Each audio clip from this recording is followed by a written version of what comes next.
거북선이 철거 위기에 놓였다고요? 네, 2011년에 20억 원을 들여서 거북선을 복원했습니다. 예. 그런데 거제 지세포 앞바다에 이 거북선이 떠 있었는데 한 달 만에 짝퉁 논란이 일었습니다. 국산 소나무라고 속여서 이제 거북선을 제작했다고 했는데 알고 보니까 수입 목재였던 거죠.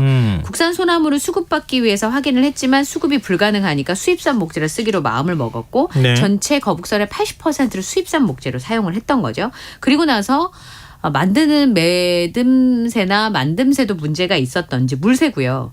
균형을 잡지 못해서 끝내 거북선이 바다에 못 떠 있고 육지로 옮겨왔습니다. 10년 넘게 사실상 방치돼 있으니까 관리가 제대로 안 되니까 만들기도 부실한데 구멍 나고 부서지고 이런 일들이 벌어졌는데요. 네. 거북선이 꼬리 부분 일부가 부러졌다는 얘기가 있었는데 이달 초에는 계속 비가 내리면서 완전히 박살이 난 상황입니다. 예. 게다가 이 부서진 나무 파편이 흩어져 있으니까 더 방치를 하면 사고 위험까지 높은 상황인데요. 그래서 거제시가 이제 관리를 하고 있었는데 공개 입찰을 붙였습니다. 이 상황이니까 유찰이 여러 번 됐어요. 7번 돼가지고 누가 살려고 하지는 않을 거 아니에요. 팔리긴 팔렸어요. 154만 원에. 근데 아까 네? 얼마요? 154만 원이요. 20억 원 들어서 만들었는데. 154만 원이요? 예. 근데 이 사신 분이 왜 사셨을까 저 되게 궁금했거든요. 예. 근데 이분이 교육 목적으로 거북선을 활용하기 위해서 이걸 샀는데 문제는 이게 옮기는 비용이 얼마인지 아세요? 1억 원이에요. 그럼 워낙 크니까. 네, 그러니까 154만 원 주고 산 거북선을 1억 원 들여서 옮겨야 되는 상황이 벌어진 거예요. 근데 이 낙찰 받으신 분이 거북선을 국립공원 안에다 두려고 했던 건데 네. 공원의 계획 변경이 없이는 옮길 수 없다라고 하는 결론이 난 거예요. 용도 변경해야 되니까 시간이 많이 걸리잖아요. 그쵸? 그러니까 거제시에다가 그럼 기한을 좀 늘려주세요. 내가 가져가긴 가져가겠습니다라고 얘기를 했대요. 예. 그랬더니 거제시가 계약 기간 끝나면 철거할 겁니다. 왜냐하면 이거 이제 그 유지하는데도 비용이 계속 드니까 예. 거제시에도 못하겠다 이렇게 된 거예요. 예. 그래서 논란 속에 끝내는 계약 기간이 지나게 되면 폐기될 운명에 놓였습니다. 참 애초에 만들 때 신중하게 만들었어야 되는 거 아닌가 그런 생각이 드네요. 네. 그리고 울산시가 250억 원 들여서 기업인 조형물 건립하겠다. 네. 뭐 이른바 큰 바위 얼굴 같이 이렇게. 그죠. 곡도에서 뭐 보일 수 있게. 예. 그거 사업 철회하기로 했어요. 예. 이 울산시장이 조례 입법과 예산 편성 과정에서 여러 가지 논란이 빚어졌는데 그러면서 사업의 진위가 훼손됐다고 밝혔습니다. 실제로 창업가들을 정중하게 모셔야 되는데 오히려 이미지 훼손을 우려하는 상황이다. 라고 설명을 했는데요. 울산시가 최근에 이 우리나라 대표 그룹의 창업주의 얼굴을 조각상을 세우는 사업을 추진을 했습니다. 말씀하신 것처럼 미국에 있는 대통령 얼굴 조각상인 큰바위 얼굴처럼 만들겠다는 건데요. 네. 울산에서 언양까지 가는 24호 국도에서 볼 수 있을 정도로 40m 크기로 흉상을 만들 예정이었는데 받침대까지 더하면 50m 정도 된다고 해요. 유력하게 거론된 인물은 현대그룹의 창업주인 고 정주영 회장과 SK 고 최종현 회장이었습니다. 부지 매입비 50억 원 그리고 조형물을 만들고 설계하고 설치하는 비용 200억 원. 그래서 250억 원을 추경 예산에 편성을 했는데요. 너무 많은 돈이 든다. 시민단체도 이건 세금 낭비다. 이런 지적들이 있어서 또 사업비와 관련된 논란이 있었기 때문에 없는 일로 돌아가게 됐습니다. 우리 그때 이 얘기하면서 그런 얘기 하지 않았어요? 기업에서 오히려 창업주를 더 많이 우대해야 되는 거잖아요. 네. 기업들이 같이 우리가 우리 산이나 이런 데 한번 만들어 보겠습니다. 이러면 예산을 일부 지원하는 거 어떨까요? 이렇게 얘기했는데 기업들은 전혀 반응이 없었던 모양이네요. 네. 자, 마지막으로 하겠습니다. 지난 주말 팝스타 브루노 마스 내한 공연 있었잖아요. 네. 10만 명 넘게 모였다고 하더라고요. 이틀 동안 서울 잠실 종합운동장 올림픽 주경기장에서 브루노 마스의 내한 공연이 9년 만에 펼쳐졌는데요. 네. 5만 그래서 10만여 명이 모였는데 이건 예상했던 일이었습니다. 왜냐하면 처음에 티켓을 오픈했을 때 첫째 날에 45분. 두 번째 날이 25분 만에 매진이 됐으니까요. 예. 그리고 천정부지로 가격이 올랐어요. 브루노 마스가 팬들도 굉장히 많은 데다가 맞아요. 사기가 어려우니까 자주 볼 수 있는 사람도 아니고 그러니까 티켓 전쟁이 일었습니다. 근데 문제는 내한 공연에 대한 평가는 굉장히 좋았어요. 브루노 마스가 한국말로 인사 다 준비해가지고 오고 대사다 예. 그래서 가신 분들은 너무 좋았다는 얘기들을 많이 봤는데 네. 온라인 커뮤니티에 티켓 환불을 받고 싶다라고 해서 논란이 일기 시작을 그렇게 했습니다. 어렵게 티켓을 구매해 놓고요? 예, 이분이 티켓을 A 구역을 할인받아서 6만 1,600원에 2장을 구입을 했는데 네. 가보니까 벽만 보는 벽 북부였다는 거죠. 입장을 해보니까 무대 전광판이 아예 안 보이고 설치된 벽만 보였다는 겁니다. 그러니까 실제로 그의 시야에는 1층 관객석만 보이는 상황이었고요. 브루노 마스 무대는 경기장 벽에 걸어서 전혀 보이지가 않았다고 합니다. 시야 제한석이라고 하는 것도 있는데 그것도 아니고 제 돈 주고 산 공연이 이 지경이었으니까 이런 부분에 있어서는 문제가 좀 될 수가 있었습니다. 근데 실제로 구석진 곳에 위치한 시야 제한석이 판매가 됐었거든요. 네. 근데 시야 제한석에서 콘서트를 본 누리꾼들 얘기 보니까 잘 보여요. 여기보다. 그러니까 시야 제한석이 아닌데 제대로 관람을 못했으니까 어떻게 이걸 정가로 파냐. 이거는 보지 말라는 게 아니고 그냥 음악 감상석이다. 뭐 이런 네. 비판들이 굉장히 많이 일었습니다. 티켓 판매 그 페이지에 보면 시야 제한석이 있다는 설명은 있어요. 일부 좌석은 스피커 타워나 국기 개양대, 공연장 내 설치물로 일부 시야가 제한될 수 있다라고 했지만 제한되는 거랑 아예 못 보는 거는 차원이 다른 문제죠. 그래서 논란이 일었었는데요. 끝내는 보니까 현대카드에서 공식적으로 이제 환불 의사를 밝혀서 실제 해당 좌석의 주인이었던 관객은 환불받았다라는 내용을 온라인 커뮤니티에 올리기도 했습니다. 매번 이렇게 팝스타들이 내 안에서 공연할 때마다 이 티켓 논란들이 있는데 이런 네. 일은 발생하지 않도록 해야 될 것 같습니다. 네, 예. 알겠습니다. 오늘 반탄업소 여기까지 하겠습니다. 지금까지 이영경 뉴스캐스터와 함께했습니다. 고맙습니다. 감사합니다.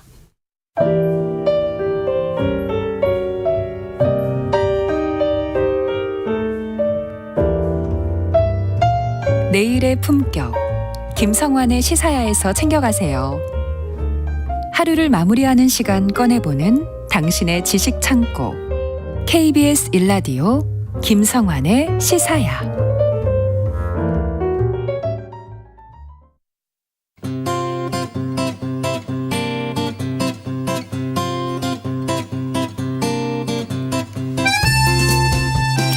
수도권 지역에는 이틀째 폭염주의보가 내려졌는데요. 이게 뭐 우리나라 상황만은 아닌 것 같습니다. 전 세계 곳곳에서 기상이변에 따른 폭염이 발생하면서 기상학자들 사이에선 올해가 가장 뜨거운 해가 될 것이다. 이런 전망까지 내놓고 있다고 합니다. 이 세계이면 오늘은 지구촌의 이상기후 문제 살펴보는 시간 마련했습니다. 외신캐스터 전지현 씨 나와 계십니다. 안녕하세요. 네, 안녕하세요. 네. 이게 우리만 더운 게 아닌 모양이네요. 그렇습니다. 네. 더한 곳들이 많았습니다. 더한 곳들이 많아요. 네, 하기야 외국은 뭐 덥다 그러면 한 50도만 그러니까요. 이렇게 얘기하더라고요. 뭐 기본이 40도부터 출발하는 곳들이 많아서요. 제가 덥다고 해도 되나 약간 이런 생각을 하긴 했는데요. 네. 지난 주말부터 미국 남부 전역에서 바닥에서 김이 피어오를 정도의 고온 현상이 이어졌다 이런 보도들이 나왔어요. 텍사스 휴스턴의 기온이 46도까지 올라갔고요. 예. 이 텍사스의 브라운스빌, 코퍼스 크리스티의 경우는 49도를 찍었습니다. 멕시코도 한낮 기온이 40도를 넘는 더위가 이어지고 있어서 지금 최고 기온이 45도까지 올라갈 것으로 전망이 되고 있는데 지금 멕시코는 최근에 그런 게 아니라요. 4월 중순부터 계속 더웠거든요. 네. 그래서 지난주까지 열사병하고 탈수 환자가 400명 이상이나 발생을 했습니다. 또 인도 북부 더운 지역이죠. 최근 며칠째 하루 최고 기온이 40도에서 45도에 달하는 이상 고온이 발생하고 있어요. 지금 동남아 지역도 200년 만에 폭염이 왔습니다. 되게 네. 동남아는 네. 4, 5월이 연중 가장 더운 달이고요. 그 이후에는 우기가 오거든요. 그래서 맞아요. 네, 더위를 식혀주는 우리 여름에 기간. 가면 네. 우기가 와가지고. 그러니까요. 네. 그런데 올해는 문제는 우기 기간인데 태국하고 베트남에서 최고 기온이 다 역대 최고치를 경신한 상황입니다. 스페인, 모로코, 알제리, 중앙아시아 이렇게 북반구 다른 지역도 기록적인 더위 이런 얘기가 지금 계속 나오고 있고요. 4월 초에 이미 투르크메니스탄은 42도까지 올라갔어요. 그래서 이 위도에서 세워진 세계 최고의 기온 기록 이런 평가가 내려졌습니다.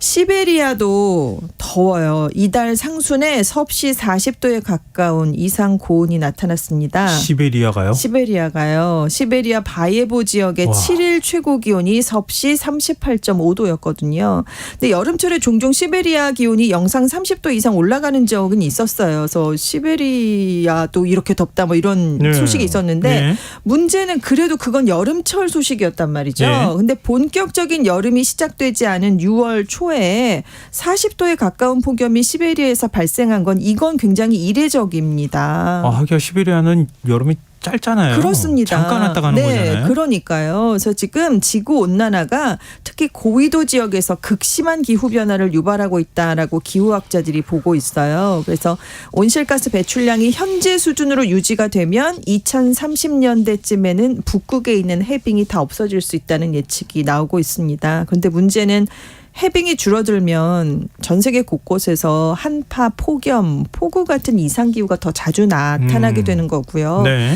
영구 동토층 시베리아에 있는 이곳이 녹으면 지구온난화는 더 가속화될 수밖에 없습니다. 그렇죠. 그래서 지금 유럽연합이 기후변화 감시기구가 있어요. 코페르니쿠스 기후변화 서비스라는 곳에서 전 세계 평균 기온이 1979년에 기록했던 6월 최고 기온보다 1도 정도가 더 높은 상태다. 이런 얘기를 내놨는데요. 이달 초에 좀 더 심각해졌었어요. 지구의 표면 온도가 기상 관측이 시작된 이래 처음으로 산업혁명 이전보다 섭씨 1.5도 이상 상승해버렸습니다. 그 이후에 좀 내려와서 지금 1도 정도 상승한 상태거든요. 지금은. 네. 근데 2015년에 파리 협정이 있었잖아요. 그러게요. 그때 네. 지구 온도를 산업화 전보다 섭씨 1.5도 이상 올라가지 않도록 노력하자라고 합의를 했었거든요. 근데 이달 초에 한 며칠이긴 하지만 1.5도를 넘어선 겁니다. 그러니까 8년 만에 그 목표가 무너졌다라는 얘기가 나왔습니다. 진짜 한 3도나 5도 더 올라가면 네. 지구에 재앙이 될 거다. 그렇습니다. 이런 얘기까지 네. 있는 상황인데 이게 뭐 지금 엘니뇨 때문이다. 그렇습니다. 네, 일단 미국 해양대기청이요. 지난달에 평균 해수면 온도가 평년보다 0.85도가 높아서 1850년 이후 5월 해수면 온도로는 최고치를 기록했다라는 발표를 내놨는데요. 그러니까 올해 해수면 온도에 가장 큰 영향을 미친 요인으로 지금 열대 태평양에서 엘니뇨가 본격화한 것을 가장 먼저 꼽고 있습니다. 근데 지난 3년 동안 동태평양 수온이 평년보다 낮은 라니냐가 이어졌었거든요. 네. 그런데 올해는 반대로 이 해표면의 수온이 높아지는 엘니뇨가 발생을 하고 있고요.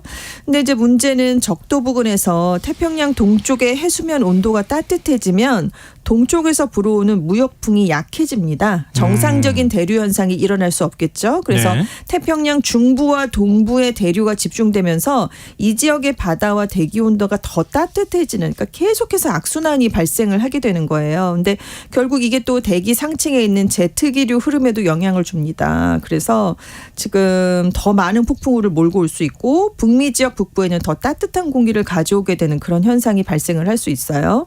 그래서 최근에 캐나다에서 기록적인 규모로 산불이 일어났었잖아요. 네네. 유럽 근처 해상에서는 열돔이 형성되기도 했고, 그래서 이것도 다 좀 그런 영향을 받은 거다 이런 얘기가 나오고 있는데, 이 하여튼 뭐 엘니뇨, 라니냐 예전에도 있었잖아요. 네. 근데 지금 이렇게 그 더 심각해진 기상 현상이 나타나는 건 결국 지구 온난화가 가장 결정적인 원인이다라는 점을 전문가들은 강조하고 있습니다.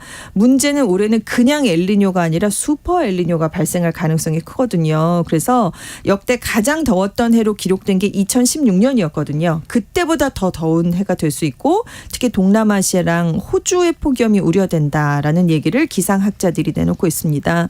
근데 2003년에도 유럽에서 굉장한 폭염이 발생을 했었어요. 네. 섭씨 40도를 웃도는 폭염이 장기화되면서 고령층을 중심으로 수만 명이 사망했는데 올해는 더 더울 수 있다. 뭐 이런 얘기가 나오니까요. 지금 벌써부터 이 폭염에 대한 그런 우려가 커지고 있습니다. 뭐 집에서 더우니까 뭐 얼음물이나 뭐 이런 네. 많이 먹잖아요. 네, 그렇죠. 근데 얼음 처음에 잘 안 녹다가 한번 녹기 시작하면 굉장히 녹는 그렇죠. 속도가 빨라지는 거랑 그렇습니다. 비슷한 거잖아요. 네. 이미 녹기 시작했다는 거잖아요. 그렇습니다. 지금. 근데 이렇게 해버리면은 네. 폭염이 찾아오면 자연스럽게 가물어지는 현상도 그렇죠. 나타나고 네. 산불도 커지고. 그렇습니다. 캐나다 산불이 그 대표적인 사례가 되는 거예요. 그렇죠. 왜냐하면 숲의 초목이 매우 건조해서 번개가 치는 비율이 높아지게 됩니다. 그래서 산불이 더 많이 일어날 수밖에 없는 건데요.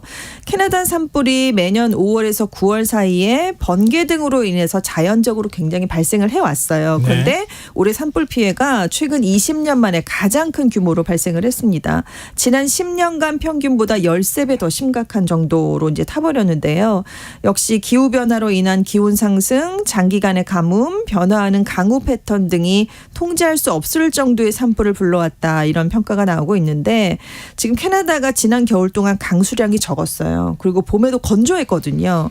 그래서 여기도 대개 늦봄이나 초여름에 비가 오면서 잎이 무성해지면서 숲이 녹화가 되는데 올해는 건조했기 때문에 비가 안 왔고 녹화가 좀 늦어졌습니다. 그러니까 이렇게 높은 기온, 극심한 가뭄이 겹쳐서 숲이 더 빨리 타게 됐다는 거죠. 그리고 기온이 높아지면서 해충이 워낙은 캐나다 남부에서 활동을 했는데 이제 따뜻해지니까 더 높은 데까지 올라왔어요. 네. 중부 이상으로 올라오면서 이 해충 때문에 또 이렇게 좀 죽어버린 나무들도 있기 때문에 화재에 취약한 환경도 만들어졌고, 근데 문제는 이렇게 타버리는 지형에서 그치는 게 아니라 산불 때문에 연기가 대량 발생하잖아요. 이게 북극 상공을 이동하면서 지구 온난화를 가속시킬 수 있습니다. 왜냐하면 이 연기가 눈하고 얼음 표면을 그을려서 어둡게 변하게 할 수 있거든요. 네. 그렇게 어두운 색이 되면 더 많은 열을 흡수를 하게 됩니다. 그러면 기온이 오르겠죠. 그럼 북반구 지역에서 더 강하고 잦은 산불이 발생하는 또 악순환으로 이어질 가능성이 높습니다. 그래서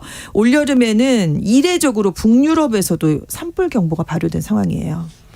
근데 산불이 나면 네. 나무가 가지고 있었던 탄소가 다시 배출되는 거 아니에요? 그렇죠. 그럼 지구온난화가 이산화탄소가든 메탄이든 탄소가 계속 배출되니까 그렇죠. 네. 더 온난화를 가속시키는 거 아니에요? 가속시키죠. 최근 과학자들이 대형 산불 현장에서 엄청난 양의 메탄이 방출된다라는 사실을 과학적으로 밝혀냈습니다. 그런데 이렇게 메탄이 방출되면 지구 대기로 스며들어가서 전 지구적으로 온난화를 유발하는데요. 특히 이 메탄이 무서운 게 이산화탄소보다 86배나 지구 온난화를 불러오는 능력이 더 강한 것으로 평가가 되고 있거든요. 근데 문제는 대형 산불이 지금 굉장히 큰 규모로 자주 발생을 하고 있으니까 네네. 그만큼 메탄이 굉장히 많이 나오고 있는 셈입니다. 중남미 지역에서는 폭우 때문에 지금 뭐 몸살을 앓고 있다고요? 폭우랑 가뭄이 동시에 나타나고 있어요. 중남미 북부에서는 기록적인 폭우가 쏟아지고 있는데 반대로 남부는 극심하게 가뭄을 겪고 있습니다. 지금 에콰도르는 북부에 있거든요. 근데 이달 초에 그 북부 지역을 중심으로 12시간 가까이 집중호우가 쏟아졌어요. 강 6개가 한꺼번에 범람을 했습니다. 그 3월에도 이 에콰도르는 한 달 동안 폭우가 이어져서 지진 산사태가 잇따랐거든요. 그리고 이제 아이티, 중미 카리브해 아이티에서도 이달 초에 폭우가 발생해서 여러 강이 범람을 했습니다. 근데 반면에 이제 남미 남부에 있는 우루과이에서는 가뭄이 몇 주째 이어지고 있어요. 83년 만에 최악의 가뭄입니다. 그래서 지금 수도 몬테비데오에서는 저수율이 하락해서 담수가 부족해졌습니다. 그래서 정부가 대책을 내놨는데 수돗물 염도 규정을 완화한 거예요. 수도에서 짠물이 나오고 있습니다. 이걸 네. 다 담수를 하지 못하니까요. 근데 문제는 이렇게 짠 물을 이렇게 생수로 먹게 되면 건강이 안 좋아질 수밖에 그럼요. 없거든요. 네. 왜냐하면 여기에 수돗물에 함유된 나트륨 양이 리터당 421mg입니다. 그런데 세계보건기구 권고량의 2배나 높은 수준이거든요. 그래서 지금 건강에 위협을 받고 있는 상황인데 문제는 비가 더 안 오면 수돗물 공급은 완전히 중단될 수도 있습니다. 그래서 사실 작년부터 가뭄이 계속될 것이란 경고가 있었는데 정부가 아무 조치를 하지 않은 게 아니냐라면서 지금 정부의 수돗물 정책을 규탄하는 시위가 지금 이어지고 있는 상황이에요. 근데 지금 태평양하고 카리브해를 연결하는 파나마 운하도 수위가 굉장히 낮아졌습니다. 가뭄 때문에. 네. 그래서 통과할 수 있는 선박 중량을 제한했고요. 추가 요금을 부과하고 있는데 올봄 강우량이 평년의 절반밖에 안 됐다고 해요. 그래서 이렇게 운하의 가뭄이 계속 이어지면 물류 비용이 또 높아질 수밖에 없잖아요. 그러니까 전 세계적으로 물가 상승 요인이 또 될 수가 있습니다. 그리고 지금 프랑스 남부, 스페인 영토의 27%도 가뭄 때문에 비상이 걸렸고요. 아프리카 동북부 지역도 40년 만에 최악의 가뭄이 발생을 하면서 2천만 명이 넘는 사람들이 식량 위기를 겪고 있는 상황입니다. 중국에서도 이렇게 폭염과 폭우가 동시에 발생하고 있어요. 네, 남부 지역인데요. 40도를 오르내리는 폭염이 이어지고 있어요. 최근에 낮 기온이 40도에 가깝게 오르고 있습니다. 그래서 지금 작년에 창작 뉴욕을 중심으로 61년 만에 최악 수준의 폭염이 있었거든요. 근데 올해도 똑같은 현상이 재현될 수 있다라는 우려가 커지고 있고요. 그리고 중국 남방 지역에서는 집중호우, 국지성 폭우가 내려서 일부 도시가 물에 잠겼는데요. 특히 광시성 일대에 7일에 하루 동안 600mm 이상의 비가 내렸습니다. 베이아이시는 최고 784.4mm의 폭우가 쏟아졌거든요. 이게 또 역대 최고 강우량 기록이 나왔고 네. 그래서 하천의 물이 그래서 역류를 했어요. 도심 전체가 물에 잠긴 곳도 있고 9개 주요 강에 홍수 경보까지 발령이 됐습니다. 그런데 이 창작 뉴욕은 작년 6월부터 몇 달째 폭염과 가뭄이 이어지면서 지금 4제곱킬로미터 이상의 농경지가 올해 6월부터 몇 달째 이렇게 지금 피해를 입고 있는 상황입니다.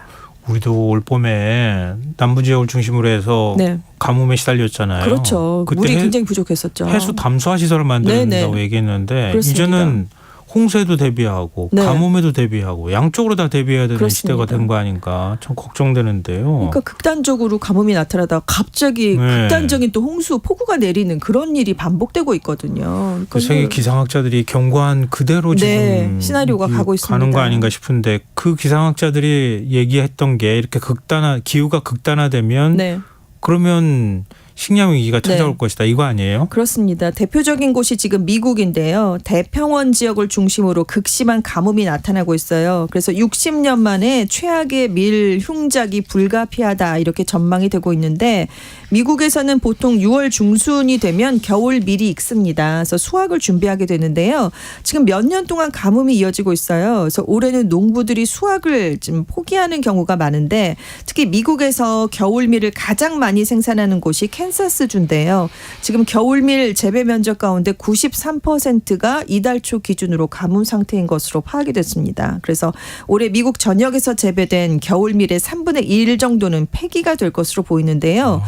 이러면 식료품발 인플레이션인 에그플레이션이 작년에 이어서 또 재발할 수가 있거든요. 그럼요. 네, 그런 우려가 지금 커지고 있습니다. 우리한테도 영향을 미칠까 봐 걱정이 되는데요. 네.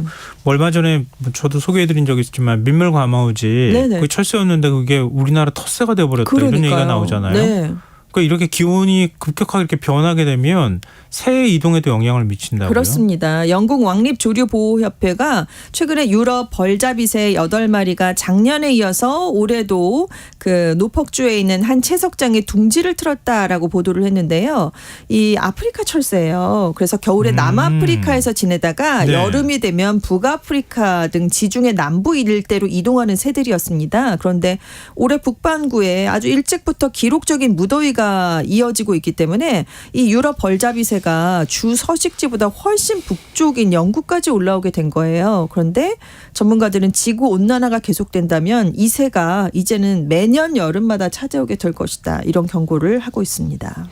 이 새 한 마리의 문제가 아니라 네. 생태계 자체가 바뀐다는 그렇죠. 걸 네. 의미하는 거잖아요. 그렇습니다. 대표적으로 이제 유럽 벌자비새를 말씀드린 거지. 사실 수온이 상승하면서 어종이 변하고 있다는 건 예. 우리가 느끼고 있잖아요. 네. 뭐 그러면 결국 뭐 전염병이든 아니면 네. 기생충이든 이런 것까지 다 지금 변화하는 그렇습니다. 상황이 됐는데 그럼 결국 사람이 영향 안 받을 수 없잖아요. 그렇습니다. 유럽 환경청이 그래서 1980년에서 2021년 사이에 홍수, 폭풍, 혹서, 혹한, 산림화재, 산사태로 인한 희생자가 19만 5천 명에 이른다라는 발표치를 내놨습니다. 기상이변으로 인한 경제적 피해도 5,600억 유로, 우리 돈으로 784조 원에 달했는데요. 희생자 중에서는 혹서로 인한 피해자가 81%로 가장 많았습니다. 하지만 경제 피해는 전체의 15%였고요. 반면에 홍수로 인한 인명 피해는 전체의 2%에 불과했지만 전체 경제적 피해의 56%가 홍수로 인한 피해였다. 이런 설명이 나왔습니다. 그리고 이제 노령층이 아무래도 혹서에 취약하니까요. 네. 노령층을 보호하기 위해서 조치가 굉장히 필요하다라는 걸 유럽 환경청이 강조했습니다. 어떻게 해야 됩니까?